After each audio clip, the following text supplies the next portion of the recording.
Elle est entrée discrètement dans l'amphithéâtre, une femme simple en cardigan gris. Lorsqu'un professeur élitiste l'a forcée à résoudre une équation impossible, des sourires moqueurs ont fusé. Ils allaient assister à un moment historique en mathématiques et à la plus satisfaisante revanche que cette université ait jamais connue. L'amphithéâtre de l'Université d'État du Texas vibrait d'anticipation alors que le professeur Richard Harrington montait à l'estrade.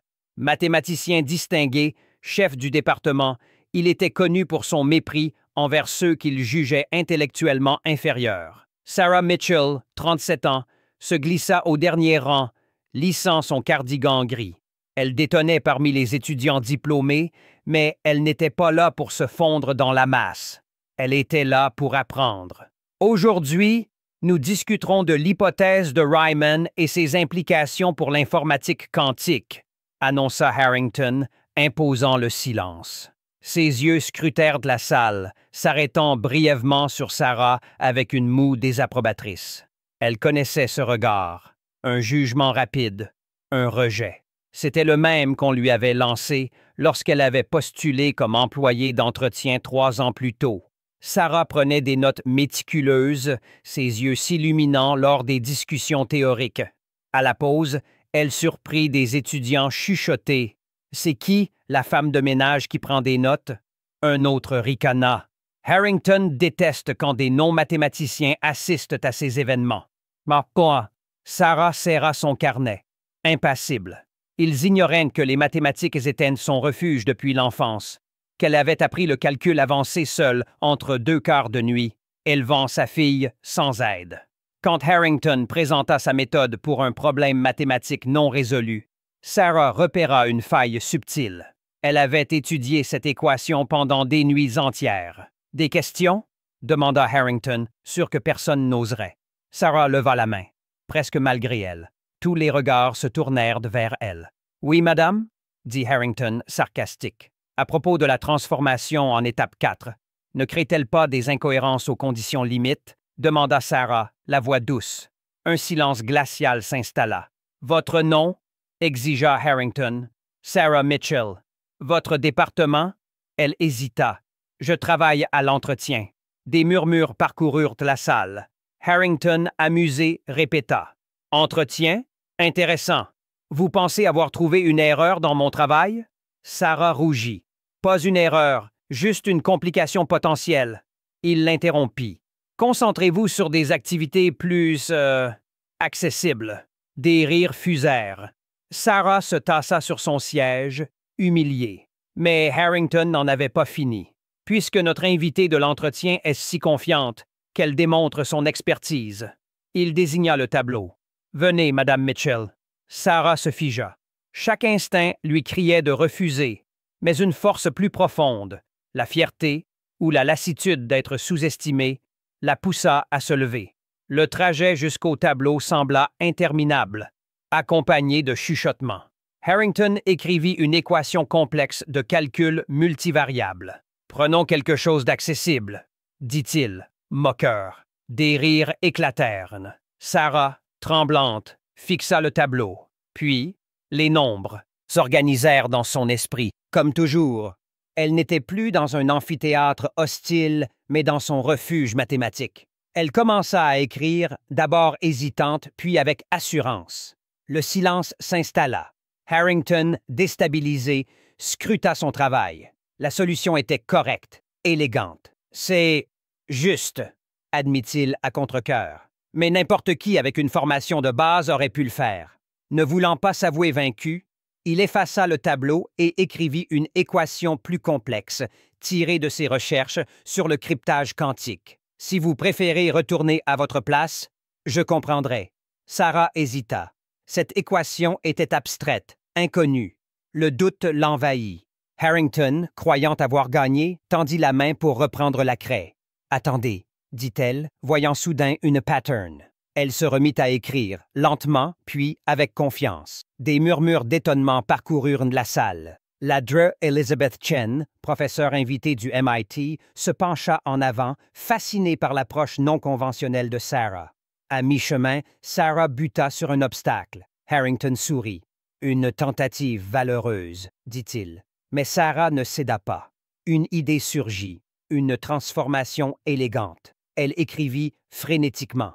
Des exclamations retentirent parmi les professeurs. La Drei-Chen murmura.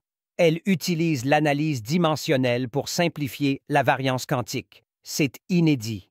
Quand Sarah termina, le tableau affichait une solution non seulement correcte, mais révolutionnaire. Harrington, blême, examina son travail. Cette simplification, où l'avez-vous apprise? Demanda-t-il. Je ne l'ai pas apprise, répondit Sarah. Je l'ai vue. La Drei-Chen se leva. C'est la méthode Liu Takahashi, publiée le mois dernier. Comment la connaissez-vous? Sarah, sous tous les regards, répondit. Je ne savais pas son nom.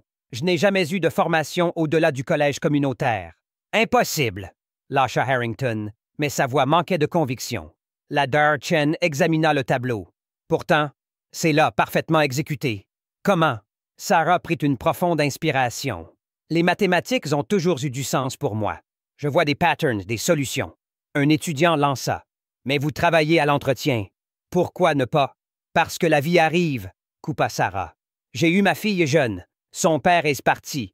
J'avais besoin d'un travail stable avec une assurance santé. Elle désigna le tableau. Ça ne paye pas les factures. Un silence respectueux s'installa. Pourquoi assister à ce symposium? Demanda Harrington, perplexe. Parce que j'aime les mathématiques. Parce que l'apprentissage ne s'arrête pas quand la vie se complique. Sarah retourna au tableau. Je vais finir, dit-elle, déterminée. Sa main ne tremblait plus. Elle acheva l'équation avec une grâce fluide, simplifiant des étapes complexes d'une manière inédite. Quand elle posa la craie, un silence émerveillé régna. La Drei-Chen brisa le silence. C'est remarquable. Cette transformation réduit 3 étapes en une. C'est publiable. Des murmures d'admiration parcoururent la salle. Harrington, forcé d'admettre la vérité, marmonna. C'est méritoire. La Drei-Chen défia. Méritoire? Richard, ceci pourrait révolutionner le cryptage quantique. Elle se tourna vers Sarah. Avez-vous documenté vos autres idées mathématiques? Sarah hésita. J'ai des carnets, des choses que je fais la nuit. Des carnets? Répéta Harrington, sa curiosité professionnelle l'emportant. Quel genre de mathématiques? Surtout la théorie des nombres. Des algorithmes de factorisation des nombres premiers. Chen et Harrington échangèrent un regard stupéfait. La factorisation était au cœur de la cryptographie. Un étudiant se leva et applaudit. D'autres suivirent, jusqu'à ce que l'amphithéâtre résonne. Sarah, gênée, rougit. Une étudiante, au fond, la fixa avec respect, comme si elle assistait à un moment décisif. Sarah comprit alors que son geste allait au-delà des mathématiques. Elle était devenue visible. 1 heure après la fin du symposium, l'amphithéâtre restait bondé. Professeurs et étudiants entouraient Sarah, posant des questions. La Drei-Chen, protectrice, resta près d'elle. « Votre intuition pour l'analyse multidimensionnelle est extraordinaire, » dit un professeur. « Avez-vous envisagé des études formelles? » Sarah sourit tristement. « Envisager, oui. Payer, non. » Harrington, en discussion animée avec le doyen, jetait des regards vers Sarah. Son mépris s'était mué en un respect réticent.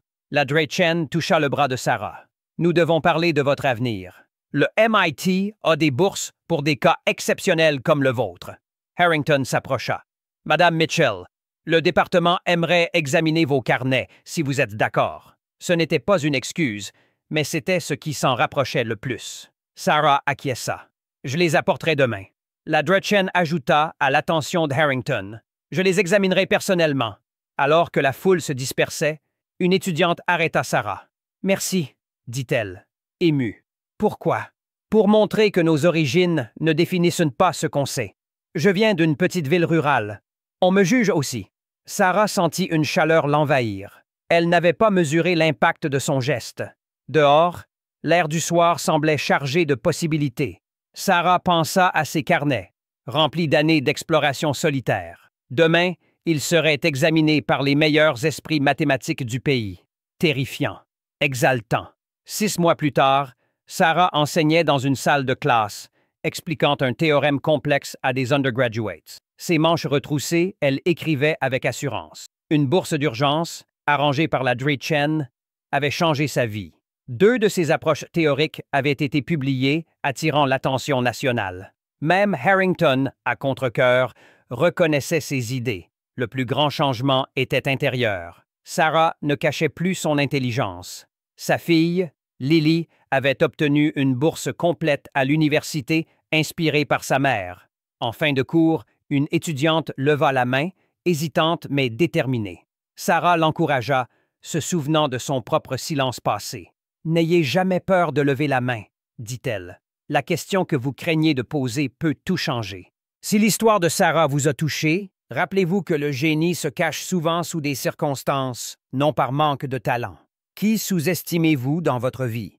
Partagez vos histoires de talents cachés dans les commentaires. D'où regardez-vous aujourd'hui? Si cette histoire de reconnaissance vous a plu, abonnez-vous pour d'autres moments extraordinaires qui changent des vies. Parfois, les plus grands esprits ne sont pas dans les amphithéâtres, mais en train de les nettoyer. Elle est entrée discrètement dans l'amphithéâtre, une femme simple en cardigan gris, ses pas légers contrastant avec le bourdonnement des conversations savantes, lorsqu'un professeur élitiste l'a forcée à résoudre une équation réputée impossible. Des sourires moqueurs ont fusé parmi les étudiants. Ils étaient loin de se douter qu'ils allaient assister à un moment historique en mathématiques.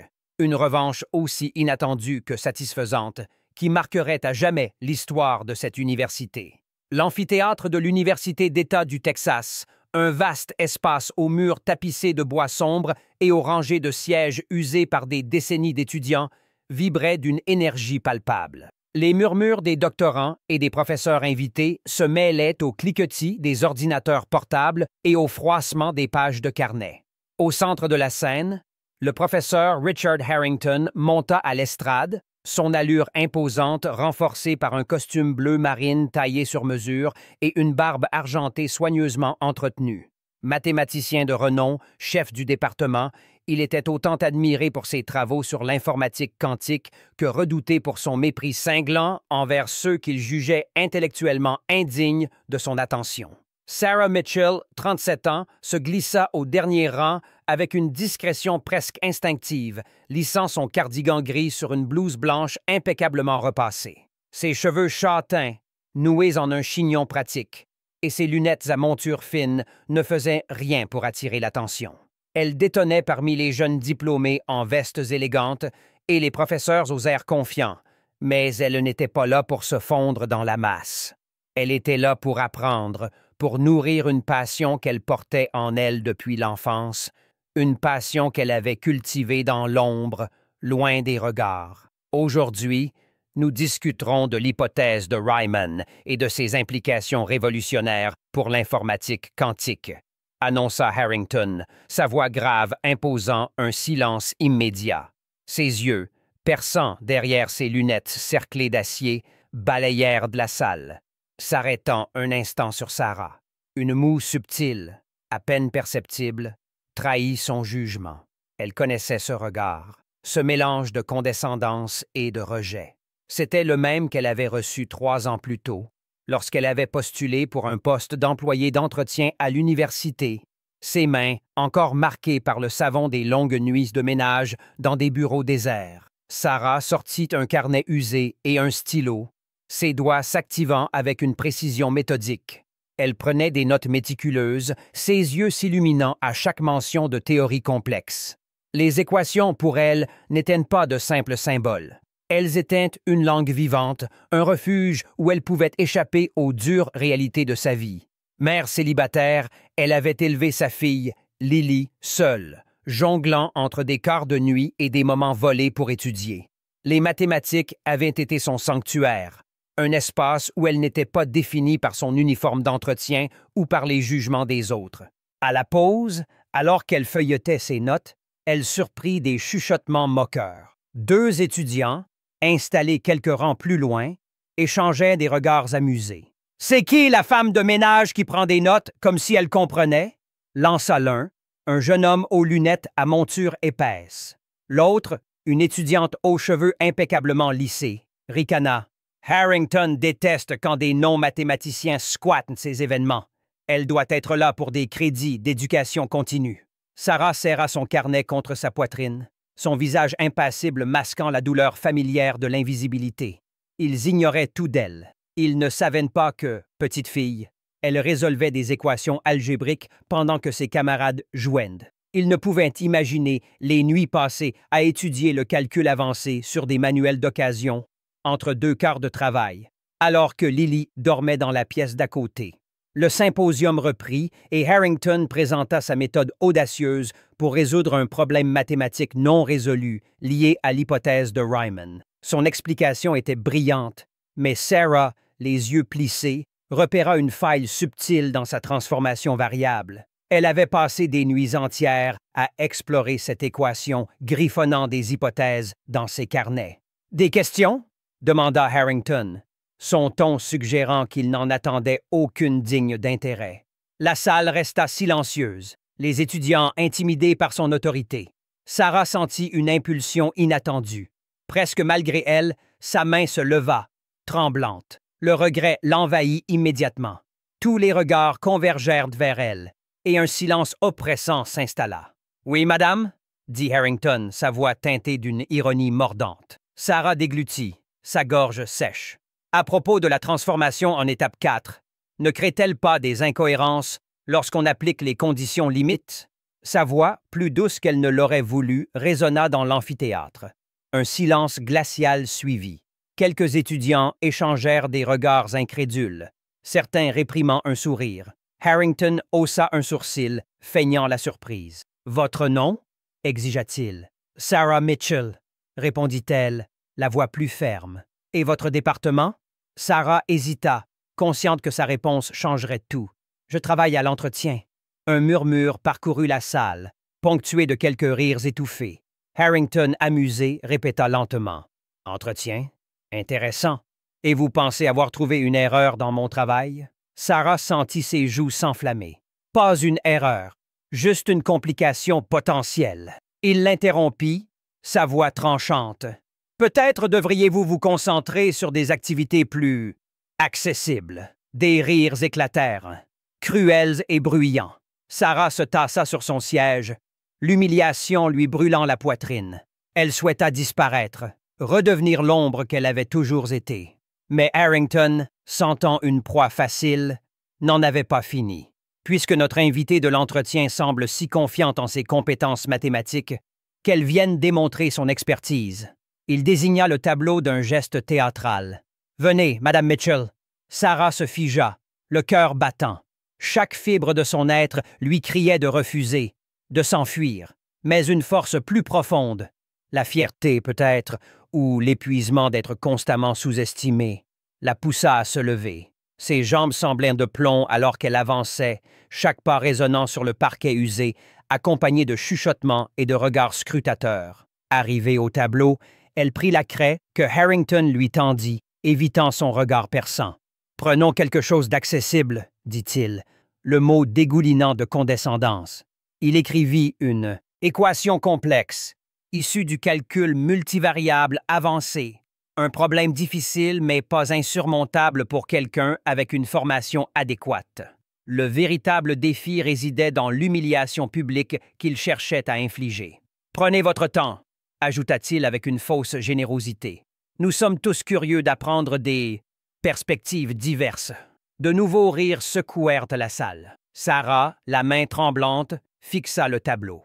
Les murmures derrière elle, c'est douloureux à regarder, s'estompèrent. Les nombres et symboles commencèrent à s'organiser dans son esprit, comme des pièces d'un puzzle familier. Elle n'était plus dans un amphithéâtre hostile, entouré de jugements. Elle était dans son monde, celui des mathématiques, où elle avait toujours trouvé du sens. Depuis l'enfance, les équations avaient été ses compagnes, un refuge contre les épreuves d'une vie marquée par l'abandon de son mari, les nuits blanches de travail et les sacrifices pour élever Lily. Elle posa la craie sur le tableau et traça sa première ligne. « Peut-être devrions-nous simplifier », commença Harrington, mais il s'interrompit en voyant la fluidité de ses gestes. Le silence s'installa, presque sacré. Sarah travaillait avec une précision méthodique, chaque étape s'enchaînant avec une logique implacable. Sa nervosité initiale s'évanouit, remplacée par une concentration absolue. Après 2 minutes, elle posa la craie et recula.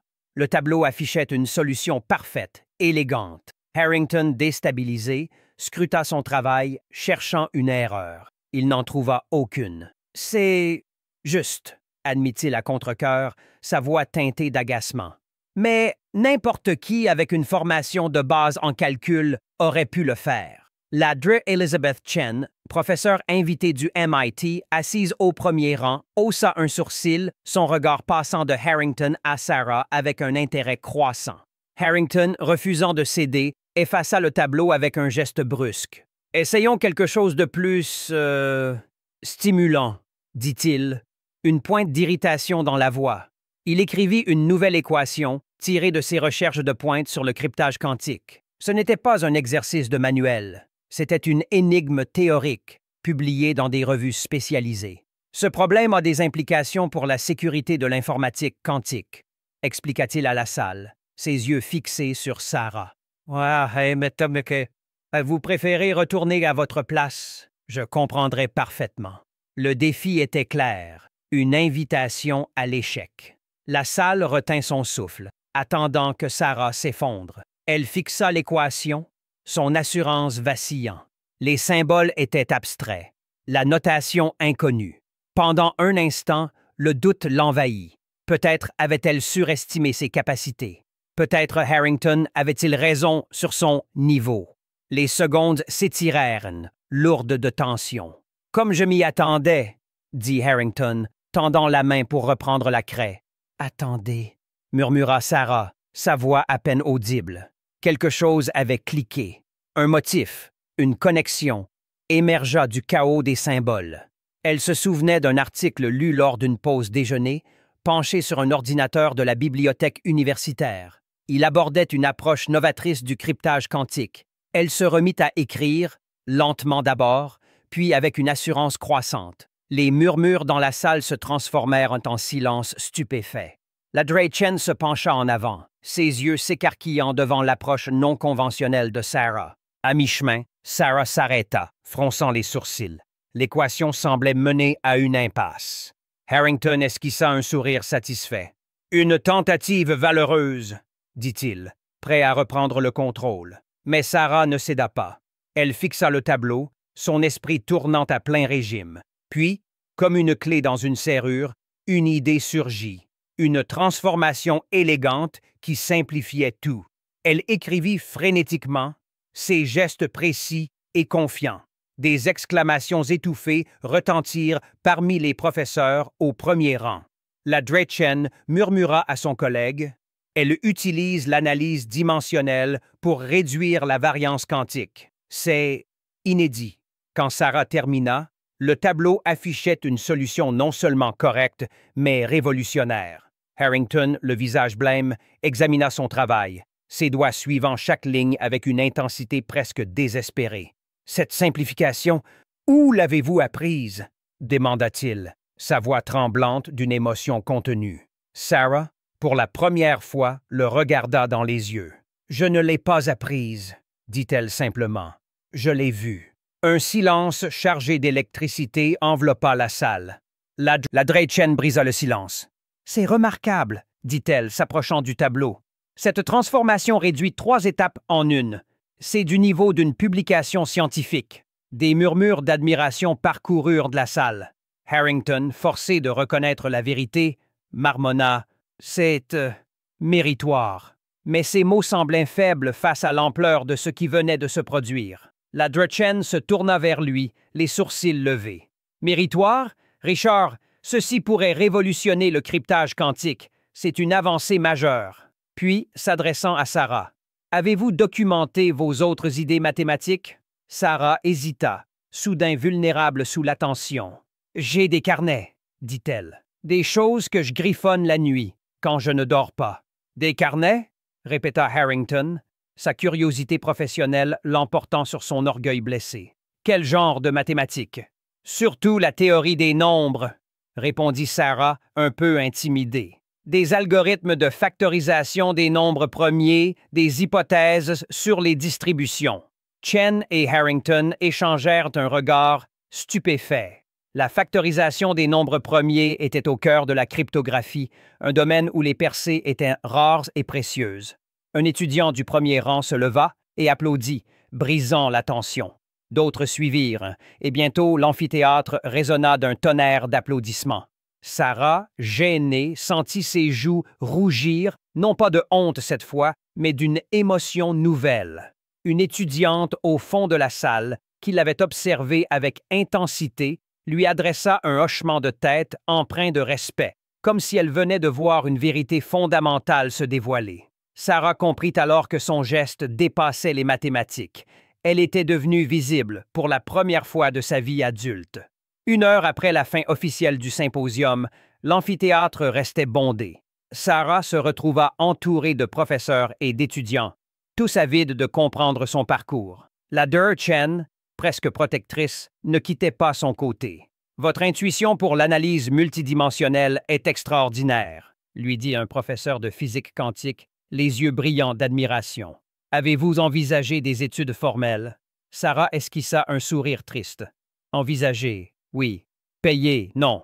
Les études, c'est un luxe que je n'ai jamais pu m'offrir. » De l'autre côté de la salle, Harrington discutait avec animation avec le doyen du département, ses gestes trahissant une agitation contenue.